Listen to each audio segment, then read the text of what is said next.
Another big win for the Dallas Mavericks the other night, and this is the time to subscribe. But I know we already have a ton of Mavericks Today subscribers here on this channel, and if you are one of those, type MFFL, Mavs fans for life, in the chat. And if you haven't, don't be a fraud. Subscribe to the channel. It's free, and we're hitting you guys with the latest Mavs news and rumors. And this channel is hot, but this team is hotter. Let's talk about the Mavs coming up.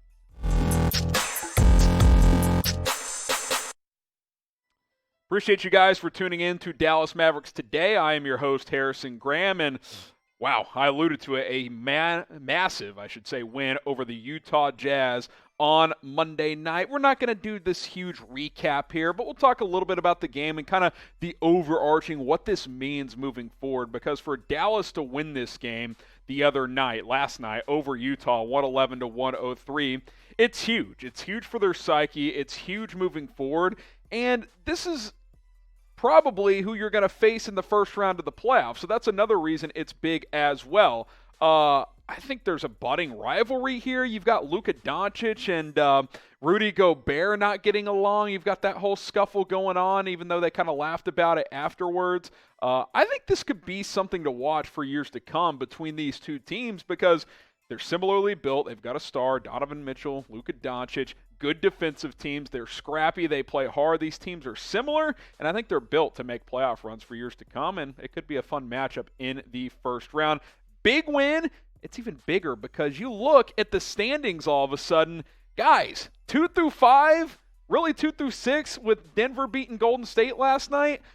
It's tight. You're 2.5 games out of the number 2 seed in the Western Conference right now. Now, I do want to mention, the Phoenix Suns, they ain't getting caught. I'll tell you that right now. Phoenix, they're going to win the West, even with Chris Paul out. I'm talking about for the regular season. Playoffs, we'll see. But 2 through 4, 5 even now with Dallas playing at a very, very high level. This is a team that can move up in the standings, and they've beaten a lot of these teams recently as well with wins over Utah, Golden State, and Memphis. Something that really stood out in this game last night was shutting down Donovan Mitchell, and I give Dorian Finney-Smith a lot of credit for being able to do that. Finney-Smith, someone getting it done on both ends. If you hold Donovan Mitchell to 5 of 19 shooting, that's a game you need to win.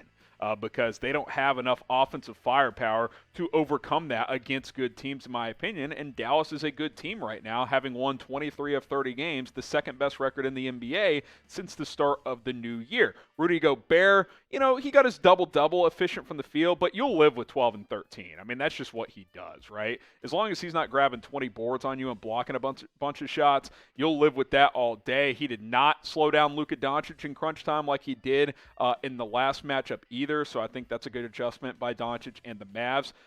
Luka figured out some things and exposed some of those switches that we saw last night with the 35-piece against Utah. And that's what you want to see. And look, this is how it could look in the playoffs. Some nights, they're going to do some good things. You got to be able to adjust. And I think Jason Kidd has been able to adjust things as this year has gone along. What he's done following the Porzingis trade to mix and match different lineups and rotations has been fantastic. And Luka being able to adjust as well, that's what a superstar does. He was held to 8 of 24 in that tight loss coming out of the All-Star break in Utah when he had 23, 11, and 7. Gobert got the better of him down the stretch. This time, though, he was cooking with 35 points, 16 boards, and 7 assists. Mavs were able to get the win, so they kind of split this home and home coming out of the All-Star break. And now Dallas will have another opportunity to play Utah here in a couple of weeks to try and split the season series at 2, which could be big come playoff time, although Utah would have the tiebreaker if they had the same record. So if Dallas wants that 4 seed, they're going to have to pass them in the standings. Now, Kendrick Perkins had a funny little tweet last night, and I like Perk. He's been, an entertaining on-air talent for ESPN. Tweeted, "That damn skinny Luka," referring to him now being in shape, "and the Mavs are going to be a damn nightmare come playoff time. Carry on." So Kendrick Perkins, he likes this team right now. I like this team right now. I hope you guys like this team right now as well.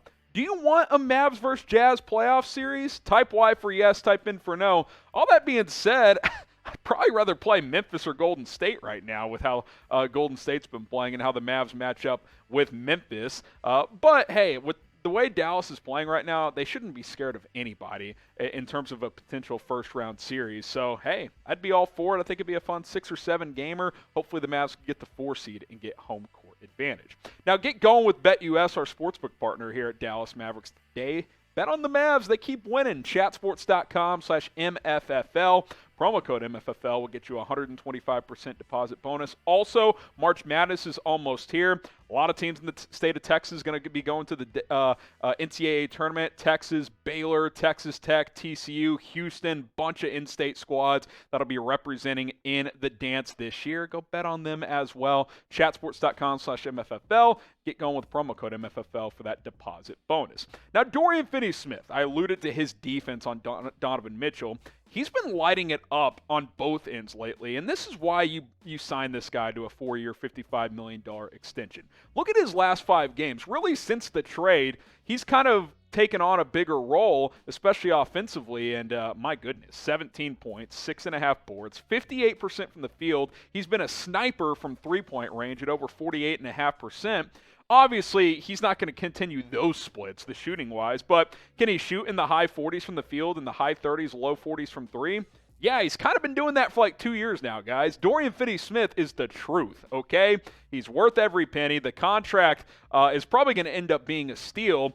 The last contract he was on, which technically he's on through this season, is one of the biggest crimes in NBA history. 3 years and $12 million for what he's brought to the table the last 3 years. Sure, the first year that he was still developing, and he still is to a certain extent, but he's like, guys, you might have a 11 to 15 point score with elite defense for the next 4 years for 12, 13 million a year. That is elite value for the Dallas Mavericks. I think he's worth every single penny. And he's going to be, continue to be the heart and soul of this team. He's become a more vocal player. Guys, remember, this was an undrafted kid out of Florida a few years ago. He's gone in the lab and become a rotation player, and now he's gotten the bag as well. And he's a leader on this team. I like Dorian Finney-Smith. I'm glad he's a part of this nucleus moving forward. And look, come playoff time, his ability to guard the opposing team's best player and knock down shots, that's valuable. That is very, very valuable. He eats minutes too. This is not a load management guy. Like, he's going to play 75 plus games a year, stay healthy, knock down shots, and play defense. Like, Dorian Finney-Smith is the absolute truth, as is Spencer Dinwiddie, at least so far, right? Last night, through a quarter, he had 0 points. I think he was 0 of 4 from the field. You're like, well, he's due for a clunker, right? No, 7 for 11 the rest of the way, 23 points, couple of assists. What's impressed me the most about him is the three-point shooting. He has never been a great three-point shooter. He's shooting over 40% from distance since joining Dallas.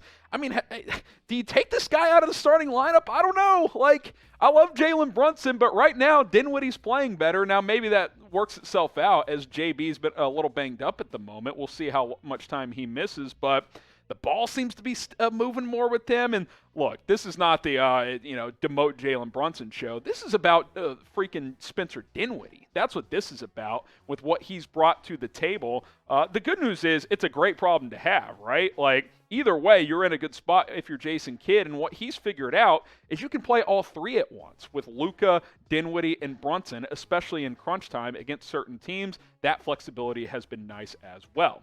Now, pick one to start. You got to start one of these guys. Who you picking next to Luka Doncic? Type JB for Jalen Brunson. Type SD for Spencer Dinwiddie. I'd probably stick with Brunson for now because he's proven, years of time now earning up to this point.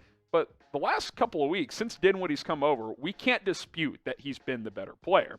And the stats show that, right? Dinwiddie, again, 8 games versus 63, has been a more productive player than Jalen Brunson as a scorer and as a shooter in terms of efficiency. He's been really good, guys. We have to acknowledge that, but JB's been great as well for a longer sample size. And if Brunson is maximized starting next to Luka, I'd probably keep that just because Dinwiddie's proven before the last 2 games he can come off the bench and be really good as well. So I'm not really too concerned. And like I mentioned, you can close with all three if you want to. Powell at the 5, Finney-Smith at the stretch 4, Luka, Brunson, and Dinwiddie in the backcourt. Doncic can guard, 3s or 4s defensively if you need him to. You can kind of hide him on defense with Brunson and Dinwiddie being your defensive guards. You can be a little flexible in this era of positionless basketball. And hey, opposing defenses having to worry about 3 elite playmakers in Doncic, Dinwiddie, and Brunson, that's hard to defend, guys, and I think you'll see this lineup more and more. So hopefully this train continues. The Mavs are freaking hot as this schedule continues to unfold here. Look, take care of business in the next 2, right? beat the Knicks at home, go to Houston and win that game. Because then you got 3 tough Eastern Conference opponents, a little Eastern Conference road trip in Boston against Brooklyn and against the 76ers as well. Win the next 2, win 1 or 2 of the next 3, have a winning 5-game stretch here, and you're going to continue to have a chance to move up in the Western Conference standings. Jam-packed show today. Appreciate you guys for tuning in. Subscribe to the channel, youtube.com/MavsTV. I will continue to have you guys covered here on the show. Producer Coop is going to keep helping me bang out content as well. Support the movement, and let's keep it going here on Mavericks Today.